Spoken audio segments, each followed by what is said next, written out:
வாழ்க வையகம், வாழ்க வையகம், வாழ்க வளமுடன். குரு வாழ்க, குருவே துணை. சிந்தனையை, உடல் நலத்தை சீர் அமைத்து உய்வித்த குருவே வாழ்க. வாழ்க வளமுடன், வாழ்க வளமுடன், வாழ்க வையகம். சான்ற பெருமக்களே, மிகுந்த ஆர்வத்தோடு தொடர்ந்து இந்த கீத நிகழ்ச்சி கலந்து சிறப்பித்து வரும் அன்புமிக்க NLFCS நிர்வாக இயக்குனர் மாண்புமிகு டத்தோ பி சகாதேவன் ஐயா அவர்களே, மலேசிய குலுவாங் அறிவுத்திருக்கோவில் தலைவர் அருள்நிதி வி பழனிசாமி ஐயா அவர்களே, மலேசிய வாழ்க்கை விஞ்ஞான மனவளக்கலை மன்ற தலைவர், இந்த நிகழ்ச்சியின் ஒருங்கிணைப்பாளர், எனது இனிய நண்பர் பேராசிரியர் அருள்நிதி பிரசன்னா சண்முகநாதன் ஐயா அவர்களே, இறைவணக்கமும் இறைவனை அறியச் செய்த குருவுக்கு வணக்கமும் பாடி இனியதொரு துரியதவத்தையும் ஏற்றித் தந்த பேராசிரியர் பிரபாலினி கந்தசாமி அவர்களே, மற்றும் இந்த இணைய வழியாக இணைந்துள்ள ஆன்மீக உள்ளங்கள் அனைவருக்கும் சூக்குமமாக எழுந்தருளிருக்கும் அருட்தந்தை வேதத்திரி மகேஷ் அவர்கள் சார்பாக வாழ்க வளமுடன் என்ற வாழ்த்துக்களையும் எனது அன்பு கலந்த பணிவான வணக்கத்தையும் சமர்ப்பித்து மகிழ்ச்சியின் ஆசியோடு உங்களது ஆசியை வேண்டி உரையை துவங்குகின்றேன். வாழ்க வளமுடன், வாழ்க வளமுடன், வாழ்க வையகம். சான்று பெருமக்களே, ஸ்ரீமத் பகவத்கீதை தொடர் சிந்தனையில் சென்ற வகுப்பு வரைக்கும் 8ஆம் அத்தியாயமாகிய அக்ஷர பிரம்மயோகத்தில் 13ஆம் ஸ்லோகம் வரையில் நிறைவு செய்திருக்கின்றோம். அதனைத் தொடர்ந்து இன்றைய நிகழ்விலே அக்ஷர பிரம்மயோகத்தின் 14ஆம் ஸ்லோகம் முதல் சிந்திக்க இருக்கின்றோம். 14ஆவது ஸ்லோகம்: வேறு எண்ணமின்றி யார் என்னை நெடிது ஸ்மரிக்கிறானோ அந்த ஒருநிலைப்பட்ட யோகிக்கு நான் எளிதில் அகப்படுகிறேன். வேறு எண்ணமின்றி யார் என்னை நெடிது ஸ்மரிக்கிறானோ அந்த ஒருநிலைப்பட்ட யோகிக்கு நான் எளிதில் அகப்படுகிறேன். மனித வாழ்க்கையே எண்ணத்தின் வியாபாரம்தான். கடந்த காலங்களை பற்றிய ஒரு கவலை அல்லது இருமாப்பு, எதிர்காலத்தை பற்றிய கற்பனைகள், இப்படி தொடர்ந்து எண்ணங்களின் தாக்கத்தால் மனித வாழ்க்கை அலைக்கழிக்கப்படுகிறது. அதிலிருந்து விலகி இறைவனை அறிவது, பேரின்பத்தில் திளைப்பது என்ற ஒற்றை வைராக்கியத்தில் வாழ்க்கையை திசை திருப்புகின்ற போது துவக்கத்தில் சிரமம் என்றாலும் கூட தொடர்ந்த பயிற்சிகளின் மூலமாக எண்ணங்களின் எண்ணிக்கை குறைந்து கொண்டே வரும். ஒரு கட்டத்தில் ஒரே எண்ணமாக ஸ்திரமாக நிற்கக்கூடிய பக்குவத்தையும் அடைய முடியும். அந்த பக்குவத்தில் பொருள், புகழ், செல்வாக்கு, புலன் இன்பங்கள் என்று எந்த வகையான எண்ணங்களும் இல்லாமல் முழு மனமும் ஒரே எண்ணமாக தெய்வத்தையே நாடி நிற்கின்ற பக்குவம், அதுதான் வேறு எண்ணமின்றி யார் நெடிது ஸ்மரிக்கிறானோ, நீண்ட நேரம் ஒரே சிந்தனையில் லயிப்பது, அந்த ஒருநிலைப்பட்ட யோகிக்கு நான் எளிதில் அகப்படுகிறேன். அப்படிப்பட்ட யோகி தான் இறைவனை அனுபவத்தில் உணர முடியும். பண பைத்தியமாய் அலைபவன் ஒரு நாள் செல்வந்தனாவது போல தெய்வ தரிசனத்திற்காக தனிமையில் ஒடுங்குபவன் ஒரு நாள் பிரம்மஞானி ஆகிறான். அடுத்து 15, 16 2 ஸ்லோகங்கள். பரம பக்குவப்பட்ட மகாத்மா என்னை அடைந்து துன்பத்துக்கு இருப்பிடமும் நிலையற்றதும் ஆகிய மறுபிறப்பை எடுப்பது இல்லை. பிரம்மலோகம் வரையில் உள்ள உலகங்களுக்கு மறுபிறப்பு உண்டு, மற்ற என்னை அடைந்தவனுக்கு மறுபிறப்பு இல்லை. பரம பக்குவப்பட்ட மகாத்மா என்னை அடைந்து துன்பத்துக்கு இருப்பிடமும் நிலையற்றதுமாகிய மறுபிறப்பை எடுப்பது இல்லை. பிரம்மலோகம் வரைக்கும் உள்ள உலகங்களுக்கு மறுபிறப்பு உண்டு, மற்ற என்னை அடைந்தவனுக்கு மறுபிறப்பு இல்லை. அதாவது பக்குவப்பட்டால் அதுவே சிறப்பு தான். ஆனால் இங்கே வியாச பகவான் பரம பக்குவப்பட்ட என்ற வார்த்தையை பயன்படுத்துகின்றார். யோகியன் என்றால் நல்லவன் தான். அவனை விட பரம யோகியன் யாரும் இல்லை என்றால் அந்த யோகியத்தனத்தில் உச்சத்தை தொட்டவன் என்று பொருள். அதே போல பக்குவப்பட்டவன் தான் யோகத்திற்கு வர முடியும். பரம பக்குவப்பட்டவனே யோகத்தில் வெற்றி காண முடியும். அதனால் அது ஆத்மா அல்ல, மகாத்மா, மனிதனுள் உயர்ந்த மாமனிதர், பரம பக்குவப்பட்ட மகாத்மா என்று சிறப்பிக்கின்றார். அவன் தெய்வத்தை அடைந்து துன்பத்துக்கு இருப்பிடமும் நிலையற்றதும் ஆகிய மறுபிறப்பை எய்துவது இல்லை. அதாவது பிரதோஷ வழிபாடு என்று ஒன்று உண்டு.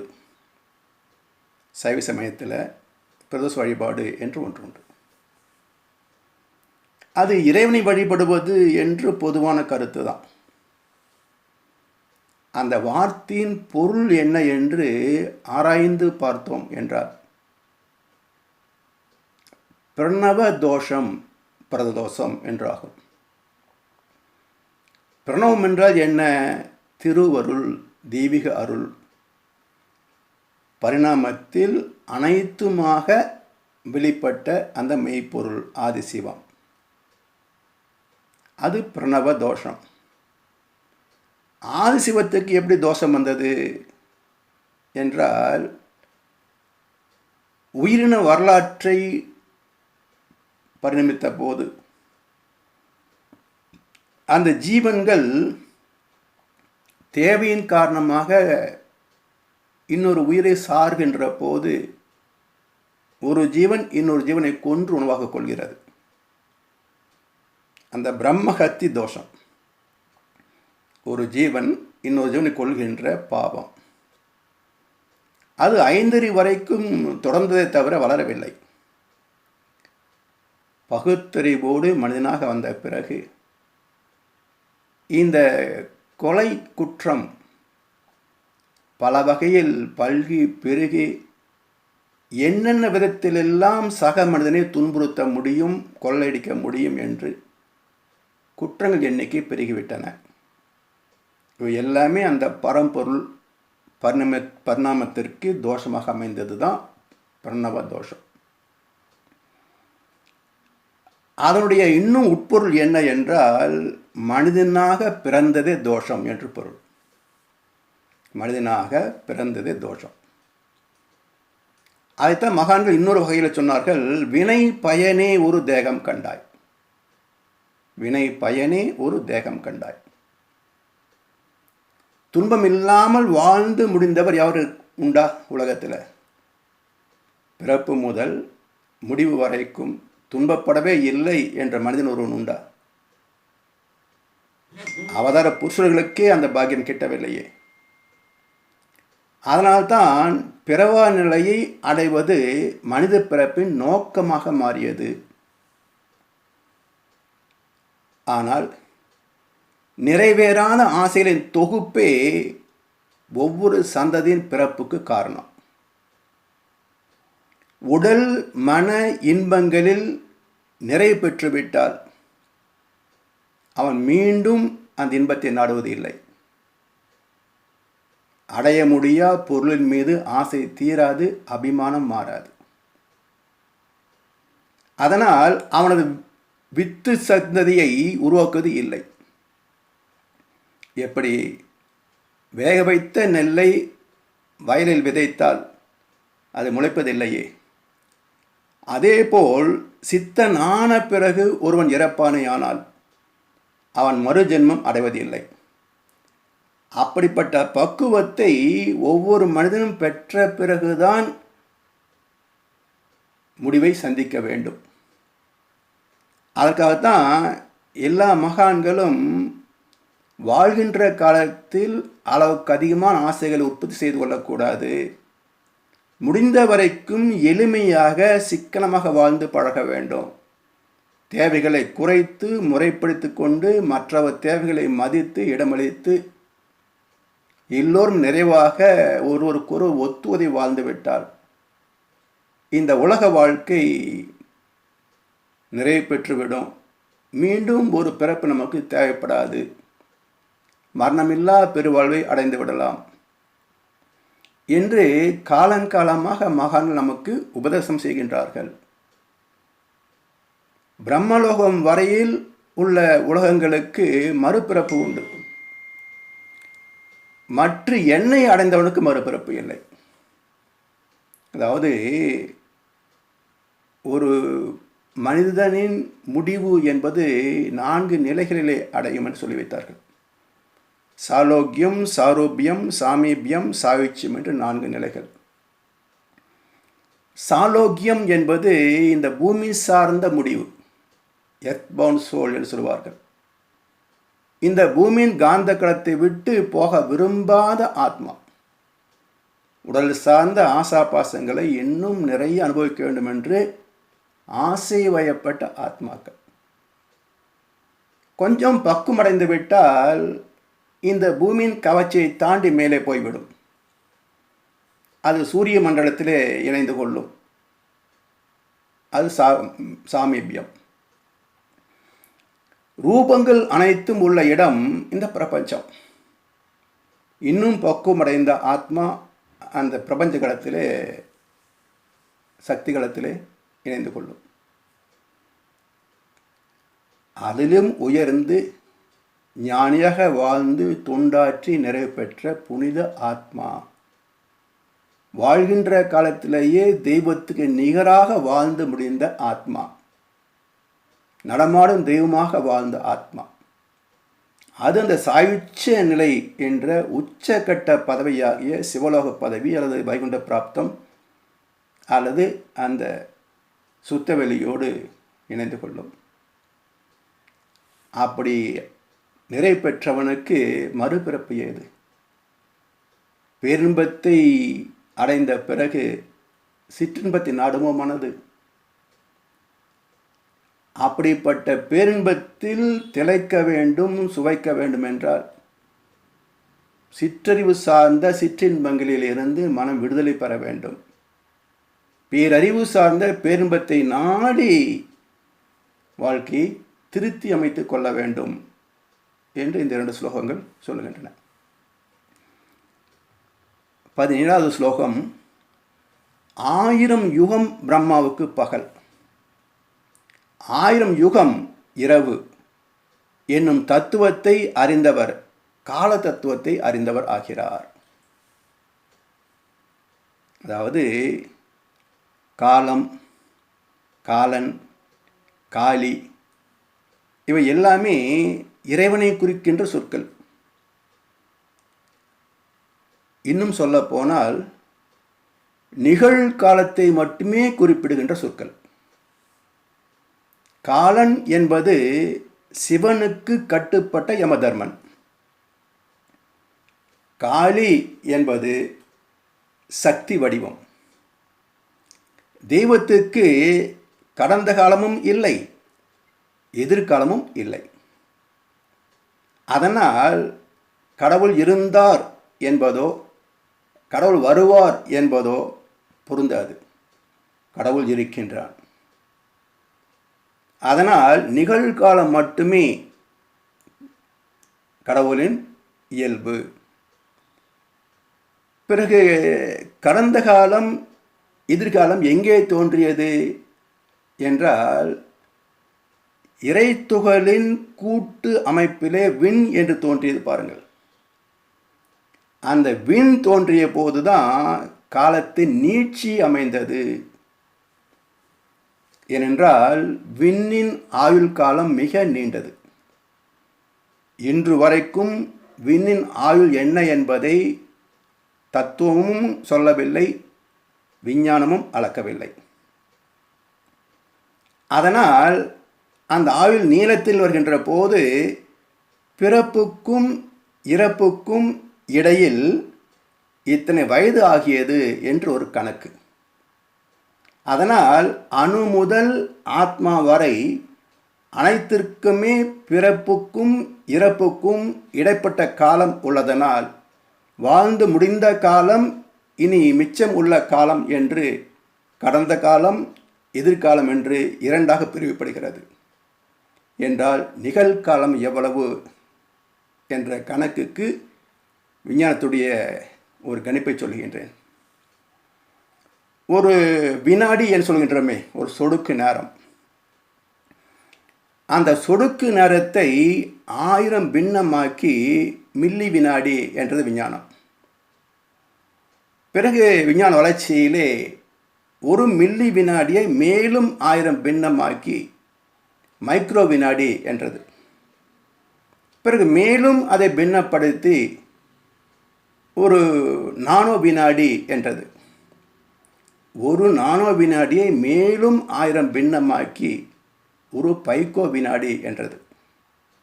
என்றால் எத்தனை பைக்கோ வினாடிகள் சேர்ந்தது ஒரு வினாடி என்றால் 1000 பெருக்கல் 1000 பெருக்கல் 1000 பெருக்கல் 1000 என்ன விடை? 1,00,000 கோடி பைக்கோ வினாடிகள் சேர்ந்தது ஒரு வினாடி. இன்னும் நுணுகி ஆய்ந்த போது காலத்தின் நுண்ணழகு கண் சிமிட்டும் நேரம் கணக்கு இல்லை 2 அதிர்வுக்கு இடை அமையும் தூரம் என்றார் மகரிஷி. காலமும் தூரமும் ஒன்றுக்கொன்று தொடர்புடையவை. இந்த பைக்கோ வினாடியை விட நுட்பமானது ஃபெர்மி வினாடி. அந்த ஃபெர்மி வினாடி எதை சொல்கிறது என்றால் தூரத்தை காட்டுகிறது. அதனுடைய உச்சக்கட்ட கணக்கு என்ன என்றால் ஒளி ஆண்டு. அப்போ குறைந்தபட்ச நேர கணக்கு பைக்கோ வினாடி, குறைந்தபட்ச தூர கணக்கு ஃபெர்மி வினாடி. இந்த ஃபெர்மி வினாடியை விட துல்லியமானது அந்த நிகழ்காலம். இந்த ஃபெர்மி வினாடியின் உச்சக்கட்ட அளவு ஒளி ஆண்டு, லைட் இயர். அப்போ கடந்த காலம் என்ற கணக்கில் வருகின்ற போது ஒரு பைக்கோ வினாடி முதல் ஒளியாண்டு வரைக்கும் என்று விஞ்ஞானம் நிரூபித்திருந்தாலும் அணுவின் ஆயுள் என்ன என்பதை இன்னும் கண்டுபிடிக்கவில்லை. அடுத்து 18, 19 2 ஸ்லோகங்கள். பிரம்மாவின் பகல் வரும்போது தோன்றா நிலையிலிருந்து தோற்றங்கள் வெளிப்படுகின்றன. இரவு வரும்போது ஒடுக்கத்துள் அவைகள் மறைகின்றன. இந்த உயிர் தொகை பிறந்து பிறந்து இரவு வரும்போது தன்வசமின்றி ஒடுங்குகிறது, பகல் வரும்போது வெளிப்படுகிறது. பிரம்மாவின் பகல் வரும்போது தோன்றா நிலையிலிருந்து தோற்றங்கள் வெளிப்படுகின்றன. இரவு வரும்போது ஒடுக்கத்துள் மறைகின்றன. இந்த உயிரினங்கள் பிறந்து பிறந்து இரவு வரும்போது ஒடுங்குகிறது, பகல் வரும்போது வெளிப்படுகிறது என்கிறது. அதாவது என்ன பொருள் என்றால், இப்போ தூய்மையான வெண்ணிறமான சட்டை வேஷ்டியோடு ஒரு இருட்டு அறைக்குள் அமர்கின்றோம். நாம் அணிந்திருக்கின்ற உடை நமக்கு தெரியுமா? வெண்ணிறமாக இல்லை. நாம் இருப்பது தெரியவில்லை. இப்படி இருளில் தெரியாத பொருள் வெளிச்சத்தில் தெரிகிறது. பகலில் தெரிகின்ற அனைத்தும் நள்ளிரவில் மறைந்து விடுகின்றன. எப்படி? தொட்டான் சினுங்கி என்ற ஒரு தாவரம் உண்டு அல்லவா? அதில் இலையை தொட்டால் அது சினுங்கிவிடும், சுருங்கிவிடும். அந்த செடியின் விதையை தொட்டால் சுருங்குகிறதா? இல்லையே. அப்போ சுருங்காத விதையிலிருந்து சுருங்குகின்ற செடி வந்தது போல் இயங்காத ஒன்று இயங்குகின்ற அனைத்துமாக மலர்ச்சி பெற்றது. காரணம் என்ன என்றால், தோற்றம் என்று வருவதற்கு காந்த தன்மாற்றம் அவசியம். இப்போ விஞ்ஞானமே சூரியனிலிருந்து வெளிச்சம் வருவதாக சொல்கிறது. சூரியனில் இருந்து வெளிச்சம் வருகிறது என்றால் 19 லட்சம் மடங்கு பெரிய சூரியனின் வெளிச்சத்தை 19 லட்சம் மடங்கு சிறிய பூமி மறைக்க முடியுமா? 1000 கைகள் மறைத்து நின்றாலும் ஆதவன் மறைவதில்லை. பிறகு நம்ம எப்படி இரவு வர முடியும்? எனவே சூரியனிலிருந்து வருவது கருநிறமான காந்த அலைகளே. சூரியனின் ஹீலியம் அலைகள் பூமியின் காந்த மண்டலத்தில் ஊடுருகின்ற போது பூமியின் காந்த மண்டலம் அடைகின்ற தன்மாற்றம் தான் வெளிச்சம். எனவே தோற்றங்களும் நிறங்களும் காந்தத்தின் தன்மாற்றமே. அந்த தத்துவத்தை வியாச பகவான் உணர்ந்திருக்கிறார். அதனால தான் இந்த ஸ்லோகம். ஆனால் வேதத்திரிய தத்துவத்தை புரிந்து கொள்ளவில்லை என்றால் இதற்கு வேறு மாதிரியான பதிலைத்தான் சொல்ல முடியும், விளக்கம் தான் சொல்ல முடியும். உண்மை வெளிவராது. எனவே இங்கே சொல்லப்படுகின்ற கருத்து என்ன என்றால், காந்த தன்மாற்றத்தால் தோற்றங்கள் வருகின்றன, தன்மாற்றம் இல்லை என்றால் தோற்றங்கள் மறைகின்றன. அந்த ஆதிசிவமாகிய சுத்தவெளி அது ஏகாந்தம். அதனால் அங்கே தன்மாற்றம் இல்லை. அதனால் அது இருளாக இருக்கிறது. அதனால் அதன் வசப்பட்ட அனைத்தும் மறைந்து விடுகின்றன. அப்போ பரிணாமத்தில் காந்தம் தோன்றிய பிறகு தோற்றம் பெறுகிறது. ஆனாலும் அந்த சுத்தவெளியின் அலைகள் நிகழ்த்துகின்ற திருவிளையாடலிலே இந்த தோற்றங்கள் இருள் என்ற நேரத்திலே மறைந்து போகின்றன. அடுத்து 20வது ஸ்லோகம். அந்த அவ்யக்தத்தை காட்டிலும் மேலான நிலைத்துள்ள ஒன்று உள்ளது. உயிர்கள் எல்லாம் அழியும் பொழுதும் அது அழிவது இல்லை. அந்த அவ்யக்தத்தை காட்டிலும் மேலான நிலைத்துள்ள ஒன்று உள்ளது. இந்த உயிர்கள் எல்லாம் அழியும் பொழுதும் அது அழிவது இல்லை. அது எது? ஆயுள் கண்டுபிடிக்கப்படாத விண் முதல் அனைத்து தோற்றங்களும் ஜீவன்களும் மனிதர்களும் அழிந்து போகக்கூடிய இயல்புடையவர்களே. அப்படி அழிந்த பிறகு எங்கே போகிறோம்? பிறப்பதற்கு முன் எங்கே இருந்தோமோ அங்கே தான் போக முடியும். எனவே வாழ்க்கை என்பது ஒரு நிகழ் தோற்றம், அவ்வளோதான். அதுக்கு கடந்த காலமும் இருட்டு தான், எதிர்காலமும் இருட்டு தான். எங்கே இருந்து பிறந்ததோ மீண்டும் அங்கேயே போய் சேர்கிறது. ஆனால் தான் ஒருவர் இறந்து விட்டால் சாமிகிட்ட போயிட்டாங்க என்று சொல்லுகின்றோம்.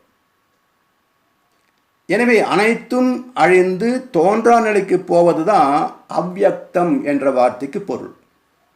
தோன்றிய அனைத்தும் அழிந்து தோன்றா நிலையாகிய சுத்தவெளியோடு கலக்கிறதே, அதற்கு அவ்யக்தம் என்று பேர். ஆனால் இந்த திருவிளையாடல் நடத்துகின்ற அந்த சிவம் சுத்தவெளி அது தோன்றுவதும் இல்லை, அழிவதும் இல்லை, மறைவதும் இல்லை. அது என்றைக்கும் இருப்பது. இருப்பு அது. அதாவது வள்ளுவ பெருந்தகை அற்புதமான ஒரு குறளை தந்தார். அர்க்கா இயல்பெற்று செல்வம் அது பெற்றால் அற்குப ஆங்கே செயல். செல்வத்தின் நிலையாமை சொல்லுகின்ற இடத்திலே வருகின்ற குறள் எது? அர்க்கா இயல்பெற்று செல்வம், அதாவது நாம் பெறுகின்ற ஈட்டுகின்ற சொத்துகள் செல்வம் அது நிலையானவை அல்ல, அழிந்து போகக்கூடியவை. அர்க்கா இயல்பெற்று செல்வம். அப்படிப்பட்ட செல்வம் நம் கைக்கு வருகின்ற போது நிலைத்த புண்ணியத்தை செய்துவிட வேண்டும். அர்க்கா இயல்பெற்று செல்வம் அது பெற்றால் அற்குப ஆங்கே செயல். எது நிலைத்தது? புண்ணியம் நிலைத்தது, கர்ம பலன் நிலைத்தது. அதனால் புண்ணியத்தின் மூலம் நல்ல கர்ம பலன்களை செய்துவிடு. அந்த புண்ணியம் உன் தலைமுறையை காக்கும். நீ பதுக்கி வைக்கின்ற செல்வம் காக்கிறதோ இல்லையோ, சேர்த்து வைக்கின்ற புண்ணியம் நிச்சயமாக காப்பாற்றும். அந்த கருத்து தான் பிறப்பது அற்கு பிறப்பதற்கு, வளர்வது அற்கு வளர்வதற்கு, வாழ்வது அற்கு வாழ்வதற்கு, தருவது அற்கு தருவதற்கு, பெறுவது அற்கு பெறுவதற்கு. அப்போ ஒவ்வொரு தமிழ் சொல்லிலேயும் அற்கு அற்கு அற்கு என்ற வார்த்தை எதை குறிப்பிடுகிறது? தெய்வம் நிலைத்தது, தெய்வம் நிலைத்தது, தெய்வம் நிலைத்தது என்று குறிப்பிடுகிறது. அந்த பொருள் உணர்ந்து வார்த்தை உச்சரித்தால் ஞானம் தானே வந்து சேர்ந்துவிடும். பிறப்பதற்கு பிறந்தது தெய்வம், தருவதற்கு தருகின்ற இடம் தெய்வம், பெறுவதற்கு கொடுத்த இடம் தெய்வம். அவனல்லால் புவி மேலே அணுவும் அசையாது. எல்லாமே அவன்தான், எல்லாமே அவனுடைய இயக்கங்கள் தான். எனதென்ற பொருள் ஏது, எனதென்ற செயல் ஏது, நீ அல்லால் உலகம் ஏது, மா தவமே என்று முடித்தார் பட்டினத்தார். பிரித்து பார்ப்பதே அறியாமை, அது துவைத்தம். இணைத்து பார்ப்பதே அறிவுடைமை, ஞானம், அது அத்வைத்தம். எனவே இருப்பது ஒன்றேதான், அது இருப்பு, அது ஸ்டாக் ஃபோர்ஸ் என்றார் மகரிஷி. அதற்கு கடந்த எதிர்காலங்கள் இல்லை. Only existence, omnipresence. எங்கும் எப்போதும் எல்லாமாக இருப்பது இறைநிலை.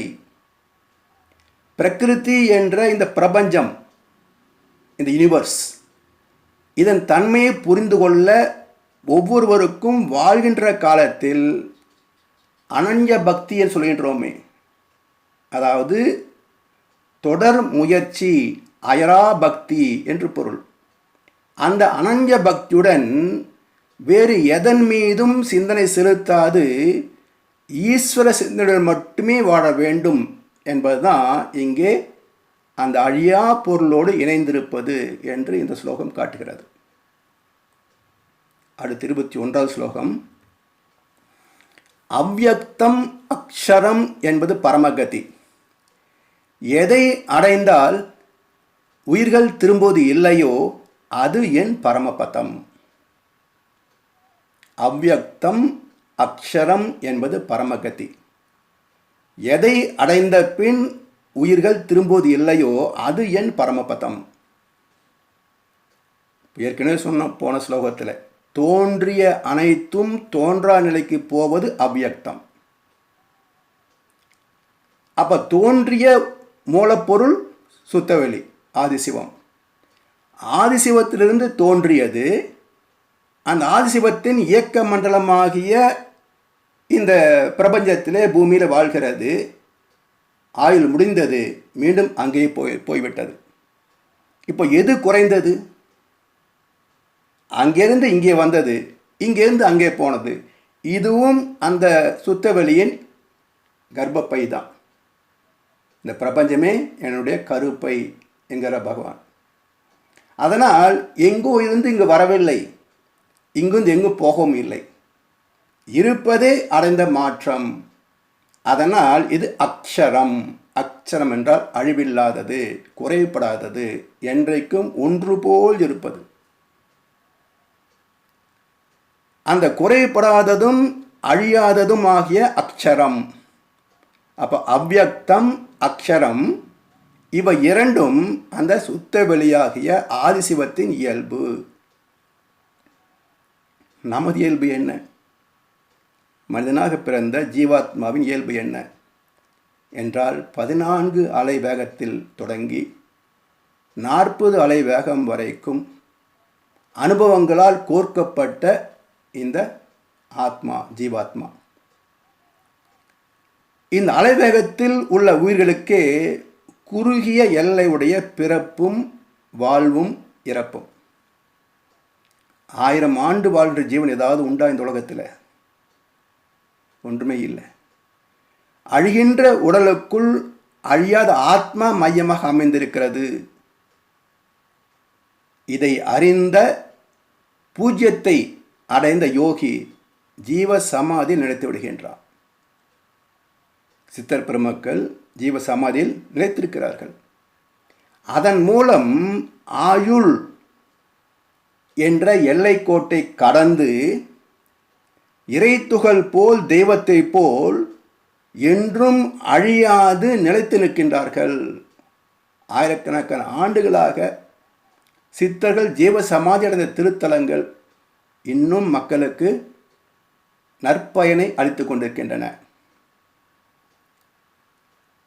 எதை அடைந்தால் உயிர்கள் திரும்புவதில்லையோ அது என் பரமபதம். பரமபத விளையாட்டு மிக அற்புதமான வாழ்க்கை எடுத்து காட்டுகின்ற, மக்களுடைய மனங்களை பக்குவப்படுத்துகின்ற, தெய்வத்தையும் அடையாளப்படுத்துகின்ற ஒரு விளையாட்டு என்றால் பரமபத விளையாட்டு. ஒற்றை தேயம் போட்டு தான் உள்ள நுழைகின்றோம். மிகப்பெரிய ஏணி கிடைத்து ஒரே தாள் உச்சத்தில் போவதும் உண்டு. அங்கே அடுத்த கட்டம் பாம்பு. கடிபட்டால் மீண்டும் இருக்கின்ற இடத்துக்கே வருவதும் உண்டு. இதற்கு இடையில் சிறு சிறு ஏணிகள், சிறு சிறு பாம்புகள். என்ன காட்டுகிறது? மனிதா, வாழ்க்கை இப்படித்தான். சின்ன சின்ன வெற்றிகள், சின்ன சின்ன தோல்விகள், பெரிய சாதனைகள், அதல பாதாள வீழ்ச்சி, எல்லாமே வாழ்க்கை தான். இந்த இரண்டுபட்ட வாழ்க்கையிலிருந்து நீ விடுதலை பெற வேண்டுமா? எனக்கு இன்பமும் வேண்டாம், துன்பமும் வேண்டாம், நான் எப்போதும் ஏக வஸ்துவாகிய அந்த பேரின்பத்திலே திளைக்க வேண்டும் என்று விரும்புகின்றேன். அதுக்கு ஒரு வழி உண்டு. என்ன செய்ய வேண்டும்? இந்த இரண்டுபட்ட ஆட்டத்திலிருந்து கொஞ்சம் கொஞ்சமாக பக்குவப்பட்டு கொண்டே வந்து மேல்கட்டை தொட்டுவிடும். மேல்கட்டத்தை தொட்டுவிடும். அதிலே எண்ணிக்கைக்கு ஏற்ப வலதும் இடதுமாக ஆடிக்கொண்டே இருக்கலாம். எப்பொழுது ஆட்டம் முடிகிறது என்றால், ஒற்றை தேயம் போட்டு அந்த மையத்தில் இருக்கின்ற பரமபதத்தோடு இணைந்து விட்டால் ஆட்டம் வெற்றி. அப்போ என்ன பொருள்? ஆட்டம் துவங்குகின்ற போது ஒற்றை தேயத்தோடு துவங்குகிறது. ஆட்டம் முடிகின்ற போது ஒற்றை தேயத்தோடு பரமபதம் அடைகிறது. என்றால் பிறப்பு ஒற்றை பொருளாகிய ஏக வஸ்துவாகிய தெய்வத்திலிருந்து பிறந்தது. இன்பம், துன்பம், வெற்றி, தோல்வி, லாபம், நட்டம், உறவு, பகை என்று இருமைப்பட்ட வாழ்க்கையில் உழன்று உழன்று உழன்று பக்குவப்பட்ட பிறகு மீண்டும் மேல் நிலைக்கு போகிறது, யோகத்திற்கு போகிறது. அந்த யோகத்தில் அனுபவப்பட பட பட பட துவைதத்தை முற்றிலும் அழித்து அத்வைதமாக மாறுகின்ற போது பரமபதத்தை அடைகின்றார். அப்போ ஏகவஸ்துவிலே தொடங்கிய வாழ்க்கை மீண்டும் ஏகவஸ்துவை அடைகிறது.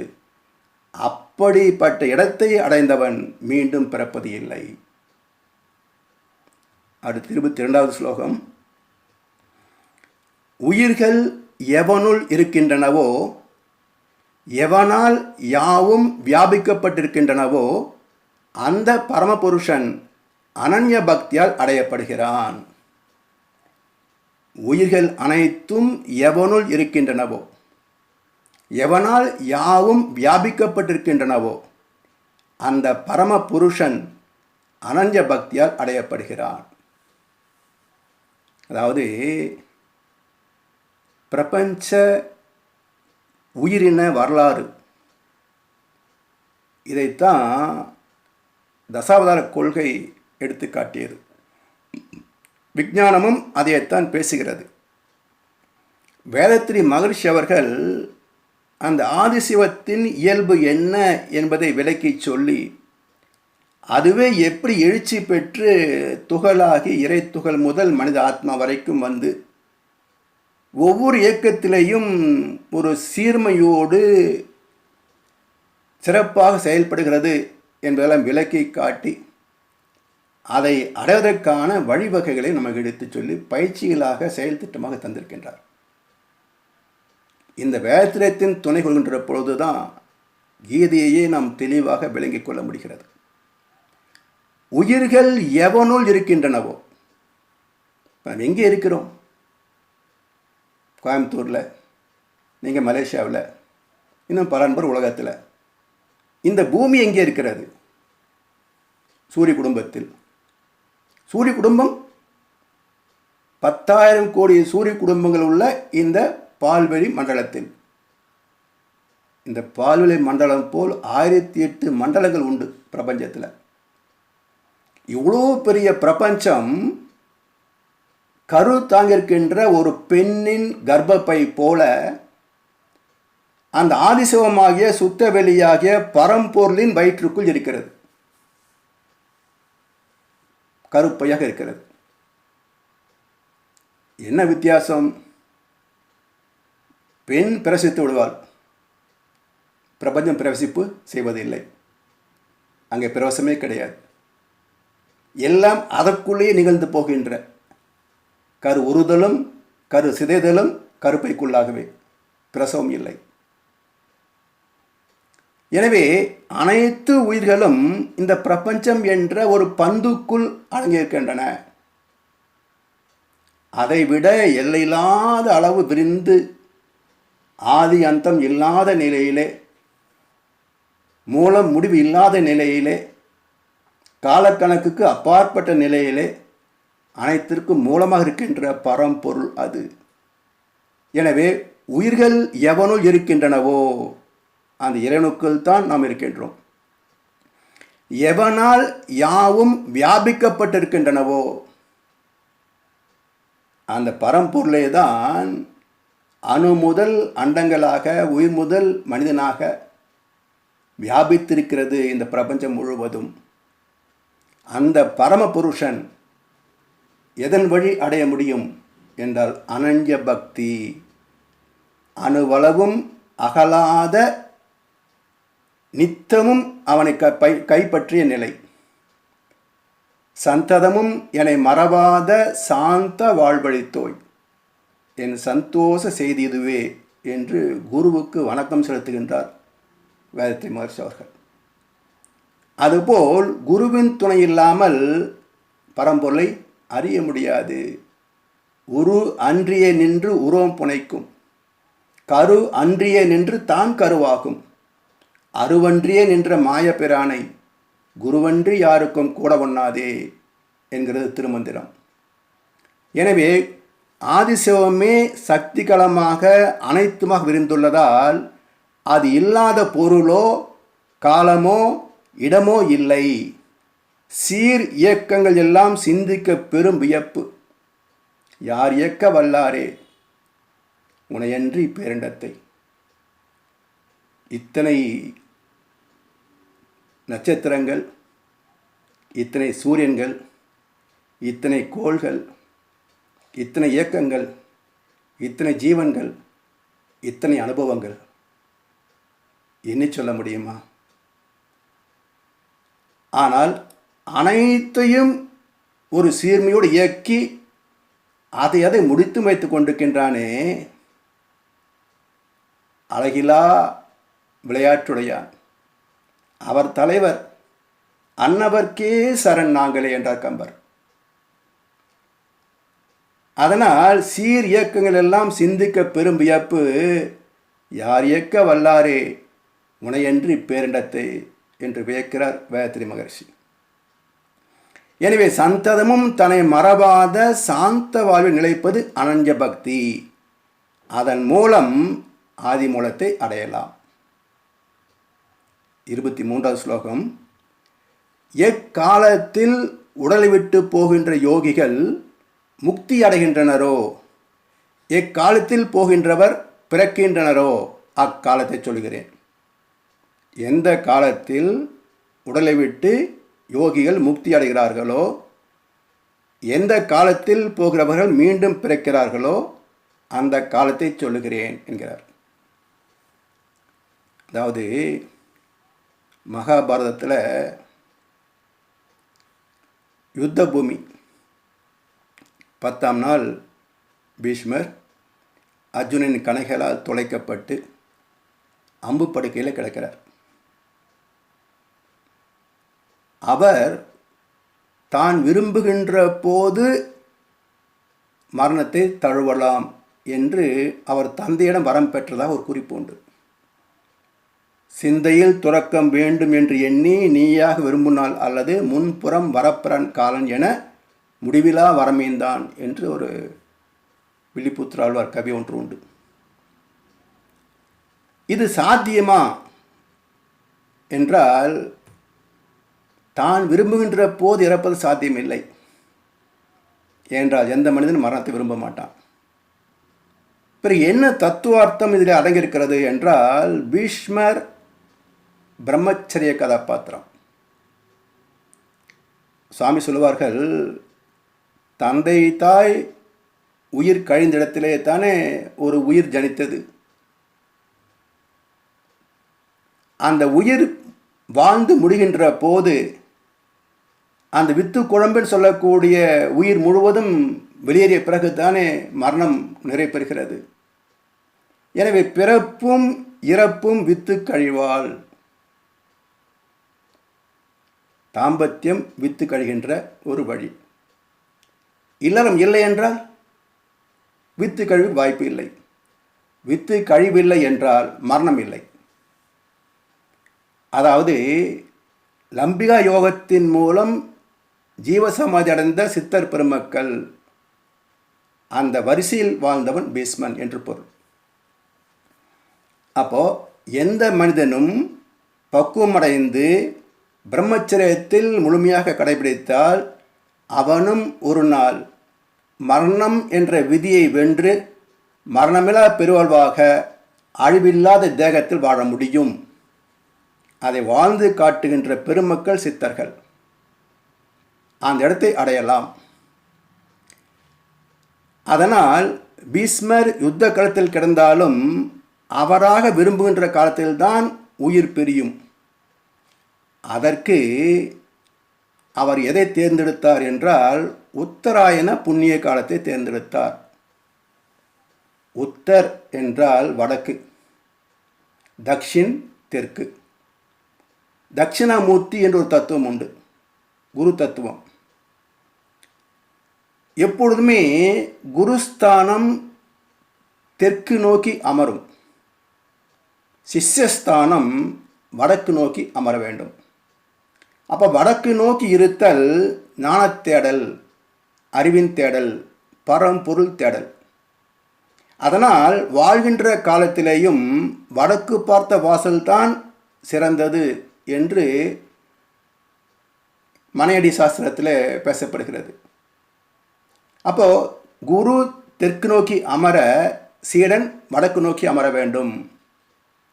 அப்போது இங்கே இவர் பக்குவம் அடைந்து தெய்வத்தோடு கலக்கக்கூடிய அந்த உன்னத நிலையை அடைந்ததால் அவர் உத்தராயண புண்ணியத்தை தேர்ந்தெடுத்தார். அதாவது சீடனாக தொடங்கிய பயணம் ஞானியாக நிறைவு பெற்றுவிட்டது.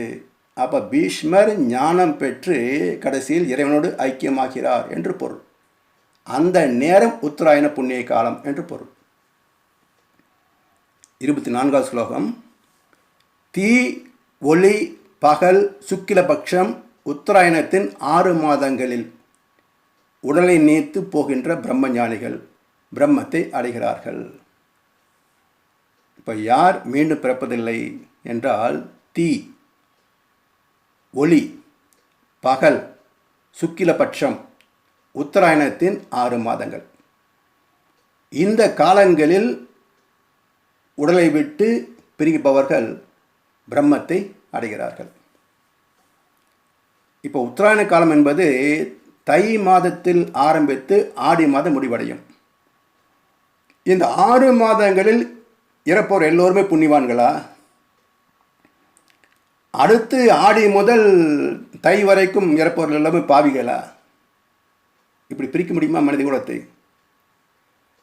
அப்போ என்ன கருத்து என்றால், பிரஜையின் தெளிவுக்கு ஏற்றவாறு, அதாவது அறிவின் உணர்தலுக்கு ஏற்றவாறு, அறிவை அறிந்த தெளிவுக்கு ஏற்றவாறு இதை அக்கினி, ஜோதி, பகல், வெளிச்சம், சுக்கிலபட்சம், உத்தராயணம் என்று இயற்கையோடு ஒப்பிட்டு யோகிகள் வகைப்படுத்தியுள்ளார்கள். இது எப்படி அடைய முடியும்? தவத்தில் ஆழ்ந்து அறிவின் தெளிவில் தெய்வத்தை உணர்ந்து அந்த பேரின்பத்தில் திளைப்பவர்கள் பிரம்மத்தை அடைவார்கள். இதுதான் இந்த ஸ்லோகத்திற்கு பொருள். சிற்றறிவில் பிறந்தவன் பேரறிவின் ஐக்கியத்தில் மரணமில்லா பெருவாழ்வை அடைகிறான் என்று பொருள். அதாவது அவர் முடிகின்ற காலம் உத்தராயணம் போன்றது, வெளிச்சத்தை போன்றது, சுக்லபட்சத்தை போன்றது, உத்தராயண புண்ணிய காலத்தை போன்றது என்று பொருளே தவிர, தை முதல் ஆடிக்குள் போகிற எல்லாமே புண்ணியவன் என்று சொல்லக்கூடாது. அடுத்து 25ஆம் ஸ்லோகம். புகை, இரவு, கிருஷ்ணபட்சம், தட்சிணாயனத்தின் 6 மாதங்களில் சாகிற யோகி சந்தனது ஒளியை பெற்றிருந்து மீண்டும் பிறக்கிறான். அதாவது அறியாமையில் வாழ்ந்து அறியாமலேயே செத்து போகின்ற ஆசாபாசங்கள் நிறைந்த மனிதன் சாவது இல்லை. உடல் சாகும், ஆத்மா இங்கே தான் இருக்கும், மேலே போகாது. அவை பூமியின் காந்த களத்தில் மிதந்து கொண்டு வாழ்கின்ற மக்களோடு இணைந்து அது செயல்படும். மறுபிறப்பு என்பது செத்தவர் மீண்டும் பிறப்பது அல்ல. அப்படி ஒரு வாய்ப்பு இல்லவே இல்லை. கூக்குரலால் கிடைக்காது. அது கோர்ட்டுக்கு போனால் ஜெயிக்காது. அந்த கோர்ட்டில் நுழைந்தால் திரும்பாது என்றார் கண்ணதாசன். அதுபோல் உயிரை விட்டு மேலே போய்விட்டால் அந்த ஆத்மா மீண்டும் வரவே வர முடியாது. ஒரு சின்ன உதாரணத்தின் மூலம் நம்ம நிரூபித்து விடலாம். ஒரு பலூனிலே ஹைட்ரோஜன் வாயுவை நிரப்பினால், அந்த வாயை ஒரு நூல் போட்டு கட்டிவிட்டு விட்டால் அது மீண்டும் நம் கைக்கு கிடைக்குமா? அப்போ ஹைட்ரோஜன் காற்று நிரப்பப்பட்ட பலூன் கையை விட்டு நழுவி விட்டால் மீண்டும் அதை நம்மால் பிடிக்க முடியாது. மட்டுமல்ல, அது கீழ் நோக்கி போகவே போகாது.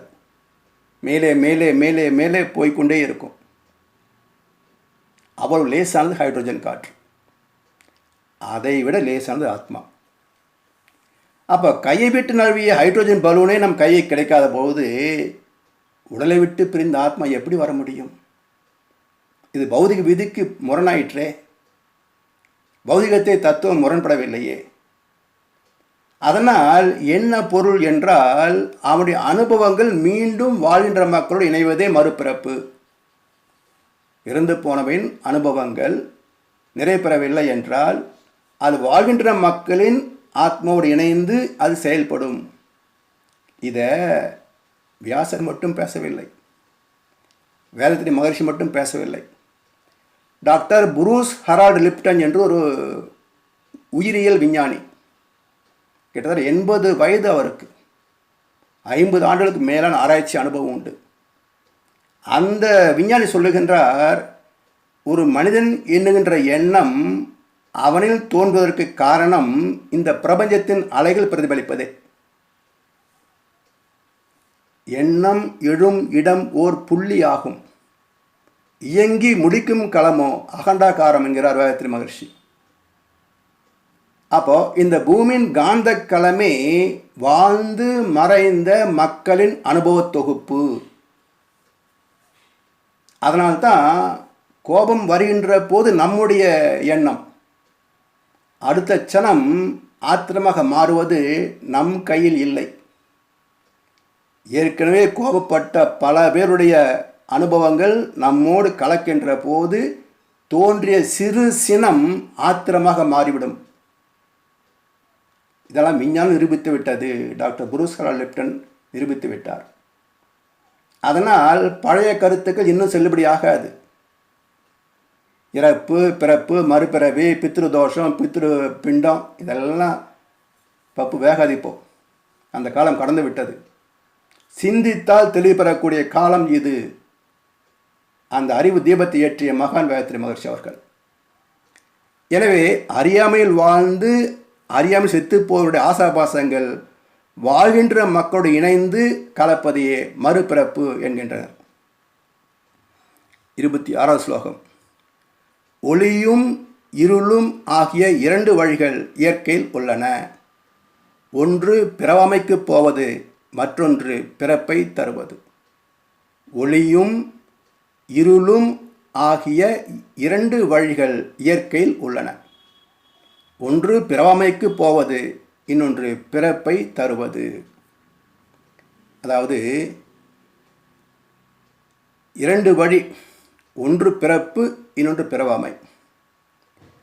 இப்போ செத்தவர்கள் பிறக்கிறார்கள் என்று ஒரு கருத்து இன்றைக்கும் உண்டு.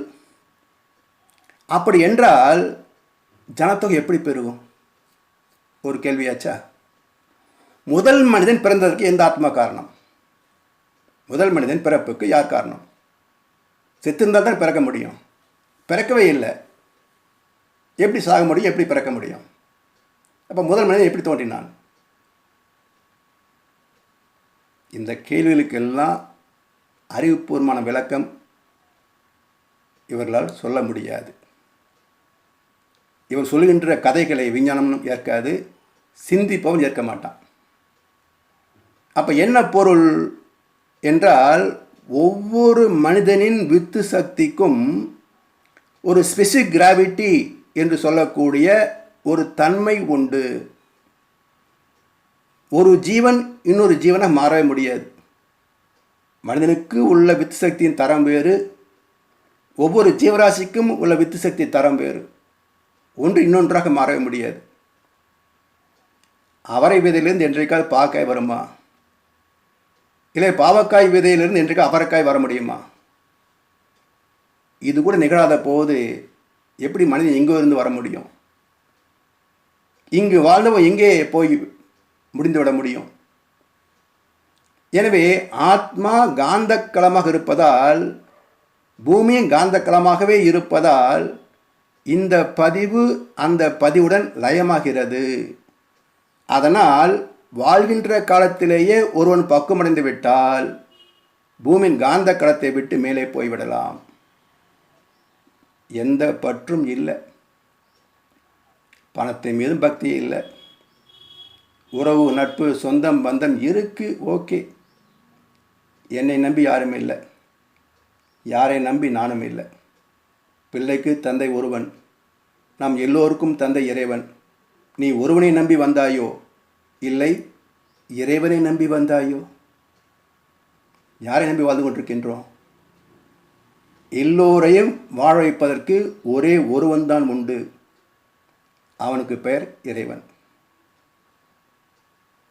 எனவே அந்த இறைவன் தான் எல்லோரையும் வாழ வைக்கின்றான் என்ற தெளிவு வந்துவிட்டால் இந்த உடல் சார்ந்த வாழ்க்கையிலே நாட்டம் இல்லை. இருக்கும் வரைக்கும் இருப்போம், போகணுமா, ஓகே ரைட், பூமிக்கு நன்றி சொல்லி புறப்பட்டு விடலாம். எந்த பற்றும் கிடையாது. கண்ணசன் அழகான ஒரு அனுபவத்தை சொன்னார்கள். கண்ணசன் சொன்னார், நோய் இல்லாமல் வாழ வேண்டுமப்பா, மகிழ்ச்சியாக உடல் நலமாக வாழ வேண்டும். நண்பர் கேட்டார், அப்படி என்றால் உனக்கு இன்னும் நீண்ட காலம் வாழ வேண்டிய ஆசையா என்று கேட்டார். அதுக்கு கண்ணன் சொன்னார், இல்லை இல்லை, அப்படிலாம் ஆசை கிடையாது. இந்த வினாடி சாவு வரும் என்றாலும் சந்தோஷமே, ஆனால் அந்த வினாடி வரைக்கும் மகிழ்ச்சியும் உடல் நலமும் எனக்கு வேண்டும். தவிக்கவா பிறந்தோம்? ஆயிரக்கணக்கான பிரச்சனைகள் நோய்கள் என்று வருத்தப்படவா பிறந்தோம்? வாழ்க்கை என்பது அற்புதம் அல்லவா, ஆனந்தம் அல்லவா? அந்த ஆனந்தத்தை துய்ப்பது தானே வாழ்க்கை. சிக்கல் என்றால் ஏன் இங்கே இருக்கணும்? சிக்கல் என்றால் ஏன் இங்கே இருக்கணும்? அதனால் இறந்தவனே புண்ணியவான், இருப்பவனே பாவிகள். அப்படி ஒரு மனிதன் வாழ்கின்ற காலத்திலே பக்குவமடைந்து விட்டால் பூமியின் காந்த களத்தால் ஈர்க்க முடியாது. முற்றும் கசந்ததென்று பற்று அறுத்து வந்தவர்க்கு சுற்றம் என நின்றிருப்பான் ஒருவன், அவனை தொடர்ந்து சென்றால் அவன்தான் இறைவன். அந்த பற்று அற்ற கண்ணே பிறப்பருக்கும் மற்றும் நிலையாமை காணப்படும் என்றார் வள்ளுவர் பெருந்தகை. அந்த பற்றை விட வேண்டும் என்பதுதான் கீதையுடைய அடிப்படை சாரம். எனவே வாழ்கின்ற காலத்தில் நிலை பெற்றுவிட்டால் பூமியின் காந்த களத்தை கடந்து மேலே போய்விட்டால் மீண்டும் அவன் பிறக்க முடியாது. அதனால் புலனளவில் வாழ்க்கை வசதியில் ஓரளவுக்கு நிறைவு பெற்றால் கூட பூமியை கடந்து விடலாம். பூமியின் ஈர்ப்பு விசையினால் இழுக்கப்படாது மேலே போய்விடலாம். அந்த மனிதனுடைய ஆத்மாவில் எந்த மனிதனும் இணைய வேண்டிய தேவை இருக்காது. அந்த நிலைக்கு ஒவ்வொரு மனிதனும் பக்குவமடைய வேண்டும், சமுதாயம் உயர் பெற வேண்டும். அப்போ தான் இந்த பூமியின் காந்த களம் தூய்மையாக இருக்கும். வாழ்கின்ற மனிதனுக்கு தர்ம சிந்தனை சாத்தியமாகும். ஆசைகளும் பொறாமைகள் இருக்கின்ற இந்த காந்த களத்தில் ஒரு மனிதன் சிக்கிவிட்டால் எப்படி அவன் நிறைவாக வாழ முடியும்? எப்படி நல்லவனாக வாழ முடியும்? அதனால் இந்த பூமியின் காந்த களத்தை சுத்தமாக வைத்துக் கொள்ள வேண்டிய கடமை ஒவ்வொரு மனிதனுக்கும் உண்டு, சமுதாயத்திற்கும் உண்டு. இதற்கு பொறுப்பெடுத்த மத தலைவர்களுக்கு மிக பெரும் பங்கு உண்டு. அதெல்லாம் மறந்து போன காரணத்தினால்தான் சமுதாயம் இப்படி சேர்ந்து கிடக்கிறது. அடுத்து 27, 28 2 ஸ்லோகங்கள். இவ்விரண்டு வழிகளையும் அறிகிற எந்த யோகியும் மோகத்தை அடைவது இல்லை. ஆகையால் எப்போதும் யோகத்தில் நிலைத்தவனாய் இரு. இதை அறியும் யோகியானவன் வேதம், வேள்வி, தவம், தானம் ஆகியவைகளின் நற்பலனை கடந்து பரநிலையை அடைகிறான். இப்போ பிறப்பு பிறவாமை 2 பேசிகிட்டு இருக்கிறோம். இந்த 2 வழிகளையும் அறிகிற எந்த யோகியும் மோகம் அடைவது இல்லை, ஆசைப்படுவது இல்லை. ஆகையால் எப்போதும் யோகத்தில் நிலைத்தவனாயிரு. அந்த ஆசை பந்தத்திலிருந்து விடுபட வேண்டும் என்றால் தெய்வத்தோடு இணைந்து நில், யோகத்தில் நில். இந்த ஜீவாத்மா தன் மூலமாகிய பரமாத்ம நினைவோடே வாழ வேண்டும். இதை அறிகின்ற யோகியானவன் வேதம், வேள்வி, தவம், தானம் இவற்றின் நற்பயனை கடந்து பரநிலை அடைகிறான். அதாவது அறிவு சார்ந்த யோக வழி, மனம் சார்ந்த புலன் வழி என்று 2 வழிகள் மனித வாழ்க்கையாக அமைந்துள்ளது. அறிவு சார்ந்த யோக வழி, மனம் சார்ந்த புலன் வழி என்று 2 வழிகள் மனித வாழ்க்கையாக அமைந்துள்ளது. எதை தேர்வு செய்கிறான் என்பதை பொறுத்து மரணமில்லா பெருவாழ்வை அடைவதும் அதை தவற விடுவதும் வாய்க்கிறது. எனவே மனிதன் வாழ்கின்ற போதே பக்குவம் ஆகிவிட்டால் இந்த பூமியின் காந்தக்களமும் தூய்மையாக இருக்கும். ஒவ்வொரு ஆத்மாவும் அதனுடைய நோக்கத்திற்கு ஏற்றபடி வாழ்ந்து முழுமையும் பெற்றுவிடும். அதுக்கு தகுந்த வகையிலே வாழ்க்கையை அமைத்து கொள்வது யோகத்தின் சிறப்பு. அதனால் எப்போதும் யோகத்தில் நிலைத்திரு. மனிதன் என்று வாழவே கூடாது, யோகி என்று வாழ்வதே உத்தமமான வழி. அதனால் யோகத்தில் நிலைத்திரு. இதை அறிந்தவன் தெய்வம், தெய்வ நீதி, தன்னை அறியச் செய்த தவம், பிறர் துயரம் தீர்த்த தானம். அதாவது இதை அறிந்தவன் வேதம், வேள்வி சொன்னோம் இல்லையா, அவருடைய பொருள் இதை அறிந்தவன் தெய்வம், தெய்வ நீதி, தன்னை அறியச் செய்த தவம், பிற துயரம் நீத்த தானம், பிற துயர் போக்கும் தானம் ஆகிய இந்த 4 வகையான செயல்பாடுகளின் புண்ணியங்களை கிருஷ்ணார்ப்பணமாக சிவார்ப்பணமாக செய்துவிட்டு அவன் பரகதியை அடைகிறான் கர்ணனை போல. அதாவது மகாபாரதத்தில் முதல் தரிசனம் சகாதேவனுக்கு கிடைத்தது. உன்னை நீதான் உணரான், என் வடிவம் தன்னை காட்டு என்று சவால் விட்டான் சகாதேவன். மாயவனும் அன்பன் மனமறிவான், கட்டுக என்று ஆய வடிவு 16,000 கொண்டான். சகாதேவனோ தூயவனும் மூலமாம் தோற்றமுணர்ந்து சிக்கெனவே பிடித்து விட்டான். இது முதல் தரிசனம், விஸ்வரூப தரிசனத்தில். இரண்டாவது துரியோதனுக்கு கிடைத்தது. எதற்கு?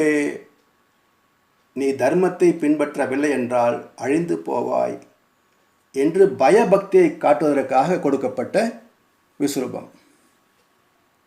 மூன்றாவது, இந்த கீதையை கேட்கின்ற போது 11வது அத்தியாயம் விஸ்வரூப தரிசன யோகம். அர்ஜுனன் கேட்பான், இவ்வளவு கதை சொல்கிறீர்களே, அதெல்லாம் நான் பார்க்கணும், எப்படி நீ பிரபஞ்சமாக விரிந்திருக்கிறாய், எனக்கு காட்டு என்று சரணடைந்து கேட்டான். குருவாக இருந்து தன்னை வெளிப்படுத்தி கொண்டான் கிருஷ்ண பரமாத்மா. இது மூன்றாவது. ஆனால் எந்த நிபந்தனையும் இல்லாது, தேவையில்லாது, கட்டுப்பாடு இல்லாது, கேள்வி இல்லாது, சரண்டர் இல்லாது,